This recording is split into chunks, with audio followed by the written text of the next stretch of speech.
First the nutfa, placed in a place of security, made into an alaqa. Alaqa has got three meanings. One is something which clings, and we know that in the initial stages, the embryo clings to the uterine wall and continues clinging till the end. Point number two, that it also means a leech-like substance. And as I discussed earlier, the embryo in the initial stages does look like a leech. Besides looking like a leech, it also behaves like a leech. It receives its blood supply from the mother, like a bloodsucker. And the third meaning, which Dr. William Campbell objected to, that is the right meaning, the congealed clot of blood, and that's why Quran has a scientific error. And I do agree with him that Dr. William Campbell didn't agree. He said, how can it mean a congealed clot of blood? Because this is the case, and the Quran is wrong. I'm sorry to say, Quran is not wrong. Dr. William Campbell, with due respect to him, he is wrong.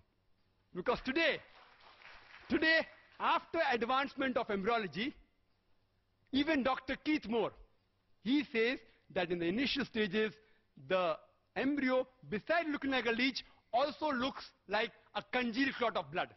Because in the initial stages of the stage of alaqa, 3 to 4 weeks, the blood is clotted within closed vessels. And Dr. William Campbell made it easy for me. He showed you a slide.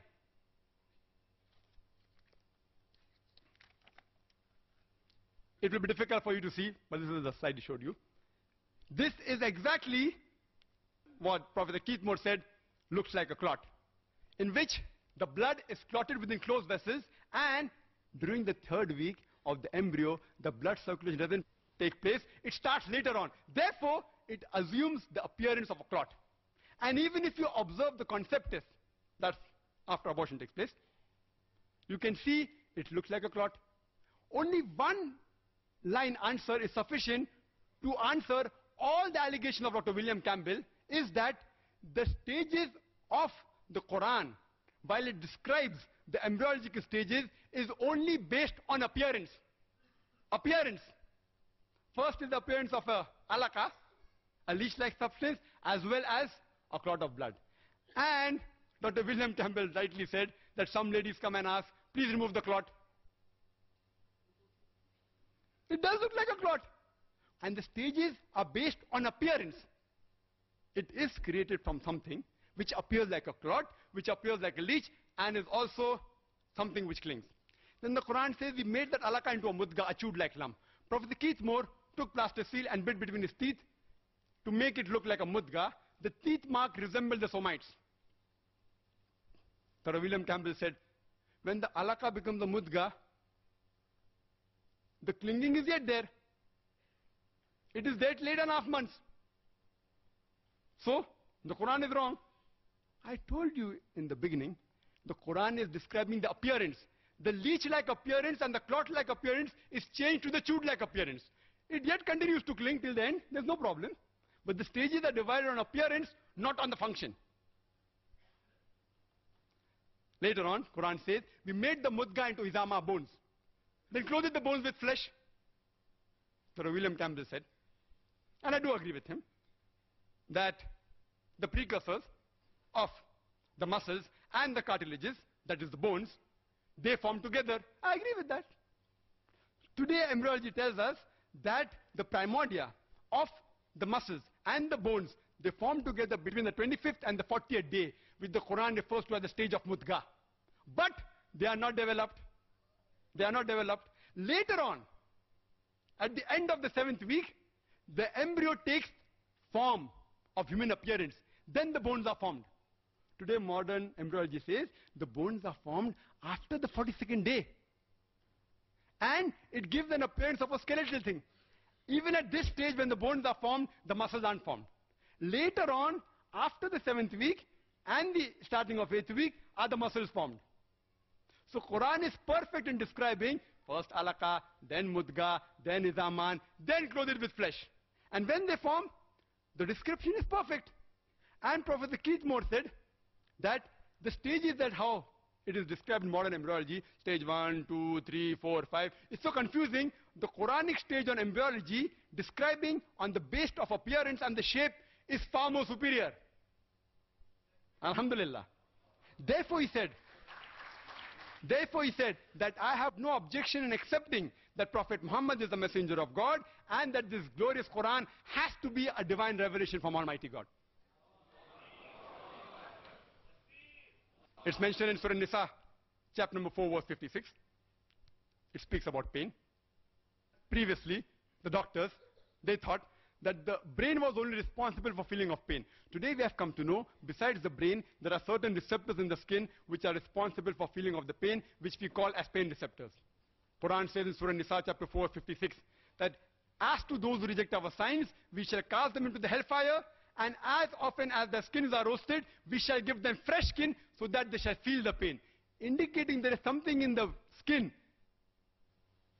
Professor Taglata Kashan, who is the head of the Department of Anatomy in Chiang Mai University in Thailand, only on the basis of this one verse, he proclaimed the Shahada in the 8th Medical Conference in Riyadh and said, La ilaha illallah Muhammad Rasulullah, that there's no God but Allah and Prophet Muhammad, peace be upon him, is the messenger of Allah. I started my talk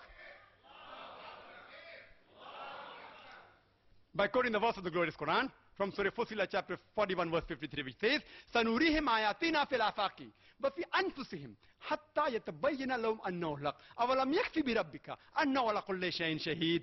That soon we shall show them our signs in the furthest region of the horizons and into their soul until it is clear to them that this is the truth. This one verse was sufficient to prove to Dr. Taglata Kashan that Quran is a divine revelation. Some may require 10 signs. Some may require 100. Some, even after 1,000 signs are given, they will not accept the truth. Quran calls such people as, in Surah Baqarah chapter 2 verse number 18, Summum, Bukmun, Umyun Fahum La Yarjiun. The deaf, the dumb, the blind, they will not return to the true path. The Bible says the same thing in Gospel of Matthew, chapter number 13, verse number 13. Seeing they see not, hearing they hear not, neither will they understand.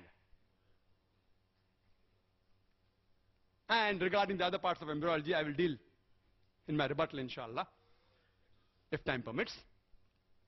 I have to do justice to the other part also, regarding Bible and the right of science.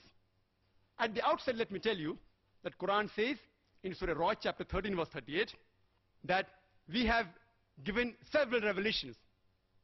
By name, only 4 are mentioned: the Torah, the Zabur, the Injil, and the Quran. The Torah is the Wahi, the revelation, which was given to Moses, peace be upon him. The Zabur is the Wahi, which was given to David, peace be upon him.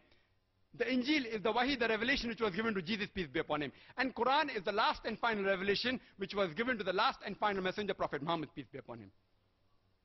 Let me make it very clear to everyone that this Bible, which the Christians believe to be the word of God, is not the Injil which we Muslims believe was revealed to Prophet Jesus, peace be upon him.